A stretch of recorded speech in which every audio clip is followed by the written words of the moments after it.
जूता चोर और ढोंगी बाबा। मायापुर गांव में एक चोर का कहर फैला हुआ था। किसी के भी जूते अगर घर के बाहर रह जाते तो चोरी हो जाते। मोहन घर जाकर अपने पापा से पूछता है, ये जूता चोर कौन है और यह जूतों का क्या करता है? पता नहीं बेटा, पिछले 2-3 सालों से यह चोर हमारे गांव में आ रहा है और कोई इसे पकड़ भी नहीं पाता। कहीं तुम दोनों ने अपने जूते बाहर तो नहीं छोड़ दिए? मोहन और मोहन के पापा जल्दी से बाहर से जूते अपने घर के अंदर लाकर बक्से में बंद करके रख देते हैं। रात में एक आदमी दीवार से कूदकर एक घर में घुसता है और आंगन में पड़ी जूते उठाकर ले जाता है। अगले दिन सुबह गांव में मंगरू के चिल्ला चिल्लाकर रोने की आवाजें आती है। कल रात में तो दरवाजा भी बंद करके सोया था, लेकिन वह चोर दीवार से कूदकर मेरे घर में घुसकर मेरे जूते चुरा ले गया। अब मैं खाना कैसे खाऊंगा? तभी भीड़ में से एक आदमी बोलता है, लेकिन जूतों का खाने से क्या लेना देना? अरे भाई, जूता पहन कर ही तो बाजार से सब्जी लेकर आता था। नंगे पैर कैसे सब्जी लाऊंगा? और सब्जी नहीं आएगी तो खाना भी कैसे बनेगा? मैं आज ही मुखिया जी के पास जाता हूँ और पंचायत बुलाने को कहता हूँ। गांव में पंचायत बुलाई जाती है। सभी लोग आते हैं। मंगरू भीड़ में से खड़ा होता है। मुखिया जी, पिछले महीने घरों से 40 जोड़ी जूते और मंदिर से 60 जोड़ी जूते गायब हो चुके हैं। इस चोर को पकड़ने का कोई इंतजाम कीजिए। मेरी तो समझ में नहीं आ रहा है कि इस चोर को कैसे पकड़ा जाए। मुखिया जी, हम चोर को पकड़ सकते हैं। मेरे पास एक प्लान है। बताओ कैसे? हम गांव में किसी आदमी के जूतों में एक चिप डाल देंगे जिसे ट्रैक किया जा सकता है। मैं अपने टेबलेट से उसे ट्रैक कर लूंगा और इस तरह हम चोर को पकड़ लेंगे। शाबाश बेटे मोहन, आज तुम जूतों में चिप लगाकर उन्हें अपने घर के बाहर रख देना। कल जरूर हम उस चोर को पकड़ लेंगे। उस रात मोहन अपने पापा की जूतों में चिप लगाकर जूतों को घर के बाहर रख देता है। रात में चोर आता है और जूतों को उठाकर ले जाता है। अगले दिन मोहन अपने पापा, मुखिया जी और मंगरू को टेबलेट पर देखकर चोर की लोकेशन बताता है। देखिए, यह चोर हमारे घर से जूता उठाकर जंगल की ओर गया है। हम उसे वहीं पकड़ सकते हैं। मोहन के पापा, मुखिया जी और मंगरू जंगल में चोर को पकड़ने जाते हैं। जंगल में उन्हें किसी के पैरों के निशान दिखते हैं। उनका पीछा करते करते वह एक गुफा तक पहुंच जाते हैं। गुफा में बिल्कुल अंधेरा होता है। तीनों लोगों को डर लगने लगता है। मुखिया जी, पहले आप अंदर जाइए, क्योंकि आप गांव के मुखिया जी हैं। अरे भाई, मैं मुखिया जी हूं तो क्या हुआ? पहले तुम अंदर जाओ। तुम्हारी जूता चोरी हुई है ना? अरे तुम दोनों लड़ना बंद करो, मैं अभी एक मसाल जलाता हूँ। मोहन के पापा मसाल जलाते हैं और तीनों लोग गुफा के अंदर जाते हैं। गुफा के अंदर जाने पर वे लोग देखते हैं कि वहां पर बहुत सारे जूतों का ढेर पड़ा हुआ है और एक आदमी सो रहा है। तीनों लोग उस आदमी को पकड़ लेते हैं। आदमी घबराकर उड़ जाता है। तुम जूता चोर हो, आज हमने तुम्हें पकड़ लिया। तीनों जूता चोर को गुफा के बाहर ले आते हैं। बताओ, तुम जूता क्यों चुराते हो? नहीं तो तुम्हें बहुत मारेंगे और जेल में बंद कर देंगे। नहीं, मुझे मत मारना। मैं आप लोगों को सब कुछ बताता हूँ। मैं कोई चोर नहीं हूँ, मैं तो एक बिजनेसमैन हूँ। मेरी पड़ोस के गांव में मिठाई की दुकान थी, लेकिन मेरे बराबर में ही एक और नई दुकान खुल गई। मेरा धंधा बिल्कुल चौपट हो गया। सभी लोग पड़ोस वाली दुकान पर जाने लगे। मुझे किसी ने बताया कि जंगल में एक जूता बाबा रहते हैं। तुम उनके पास कोई भी समस्या लेकर जाओ तो उसका समाधान कर देते हैं।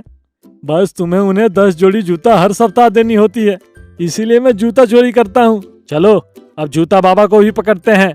रुको। चोरों को कुछ जोड़ी जूते लेकर उसके पास भेज देते हैं और फिर उस बाबा का पीछा करेंगे। देखते हैं कि वे जूते लेकर कहां जाता है। ठीक कहा। चोर बाबा के पास जाता है और कहता है, लीजिए बाबा, मैं आपके लिए 10 जोड़ी जूता लेकर आया हूँ। शाबाश बेटे, यह जूता यहीं रख जा। बहुत ही जल्दी तेरा धंधा अच्छा चलने लगेगा। जब चोर वहां से चला जाता है तो बाबा सभी जूतों को एक जूता व्यापारी के पास जाकर बेच देता है चोर, मोहन के पापा, मुखिया जी और मंगरू यह सब देख लेते हैं और बाबा को रंगे हाथों पकड़ लेते हैं। अरे नहीं, मुझे माफ कर दो। नहीं, हम तुम्हें पुलिस के पास लेकर जाएंगे। तुमने ऐसे बहुत सारे लोगों को ठगा होगा। तुम जैसे लोग अंधविश्वास फैलाकर लोगों को उल्लू बनाते हैं। सारे लोग मिलकर उस ढोंगी बाबा जूता चोर की खूब पिटाई करते हैं और उसके बाद चारों लोग बाबा और जूता चोर को पकड़कर पुलिस स्टेशन में दे आते हैं। रजत की शरारत। रजत नाम का एक लड़का था। वह बहुत ही शरारती और बदमाश बच्चा था। वह सारे काम उल्टे ही करता था। एक दिन रजत के पापा के मोबाइल पर किसी का फोन आता है और उस वक्त रजत के पापा नहा रहे थे। रजत फोन के पास ही बैठा था। फोन को बजता देख रजत फोन उठा लेता है।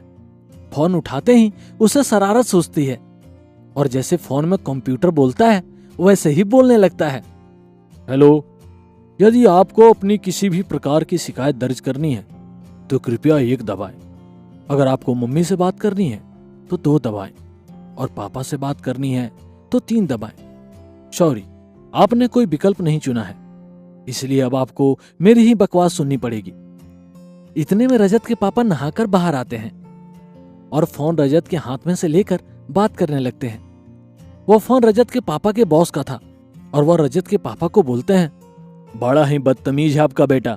इसको थोड़ी अकल सिखाओ, अच्छी बातें सिखाओ, बात करने का तरीका सिखाओ। क्या करूं सर, मैं तो बहुत दुखी हूं। कितना तो समझाता हूं, मानता ही नहीं है। हम तो परेशान हो गए हैं इस लड़के से। और फोन रखने के बाद रजत की खूब धुनाई होती है। ऐसे ही एक दिन रजत के मम्मी पापा को किसी के घर मिलने जाना था तो वह रजत को भी साथ ले जाना चाहते थे, पर रजत तो अभी तक सो रहा था। रजत की मम्मी रजत को उठाने के लिए उसके कमरे में जाती है। अरे घोड़े उठ जा, आज हमें मोनी के घर जाना है। घोड़े बेचकर ही सोता रहेगा, उठ जल्दी, नहीं तो मार मार के तुझे टकला कर दूंगी। अभी उठता हूँ मम्मी, थोड़ा सा सोने दो ना। इतने में रजत के पापा आकर चिल्लाते हैं, ये ऐसे नहीं मानेगा, तुम अपना फोन पानी में डाल दो तब जाकर उठेगा। और फोन को पानी में डालने की बात सुनकर रजत तुरंत उठ जाता है। देखा ना, उठ गया ना, ऐसे उठाते हैं बदमाश लड़के को। रजत के उठते ही रजत के पापा उसको नहाने के लिए बोलते हैं और रजत नहीं नहाने का जिद करने लगता है। पापा रहने दो ना, बहुत सर्दी है आज, नहीं नहाऊंगा, मन नहीं है नहाने का। अब तो मौसम गर्म हो गया है, गर्मी के दिन आ गए हैं, चुपचाप उठ के नहा लो। जब तक टीवी में चुपती चलती गर्मी का मौसम आया, घुमोरिया लाया ना देखूं तब तक मैं नहीं मानता कि गर्मी आ गई है। तू नहाने जाता है या बताऊं तुझे अभी? पापा की डांट सुनकर रजत नहाने चला जाता है। रजत के पापा भी कुर्सी पर जाकर बैठ ही रहे होते हैं, तभी रजत फिर से चिल्लाकर बोलता है, पापा साबुन नहीं है, साबुन तो दे दो, नहाऊंगा कैसे बिना साबुन के। अरे साबुन खा गए हो क्या? वहां रखा नहीं है क्या साबुन? रखा होता तो मैं क्यों चिल्लाता गला फाड़ फाड़ के। अब साबुन दो जल्दी से, नहीं तो मैं बाहर आ जाऊंगा। आओ बाहर, तुम्हारी टांगे तोड़ दूंगा। इतने में रजत की मम्मी रजत को साबुन लाकर देती है। साबुन देखकर रजत के अरमानों पर तो जैसे मानो पानी फिर जाता है। अब तो नहाना ही पड़ेगा। और जैसे तैसे जल्दी जल्दी नहाकर रजत तैयार हो जाता है अपने मम्मी पापा के साथ जाने के लिए। जाने से पहले रजत के पापा उसको समझाते हैं, देखो बेटा, हम मोनी के घर जा रहे हैं और रास्ते में या उनके घर जाकर शैतानी मत करना।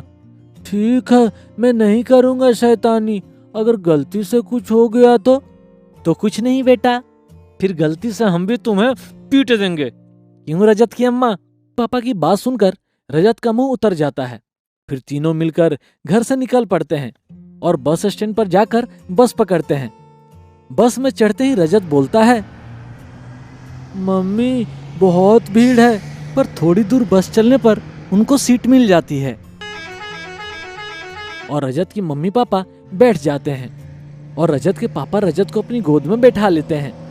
आगे चलकर बस स्टैंड से एक लड़की उस बस में चढ़ती है। वह बस में खड़ी होकर यहाँ वहाँ खाली सीट देखती है। यह सब रजत देख रहा होता है।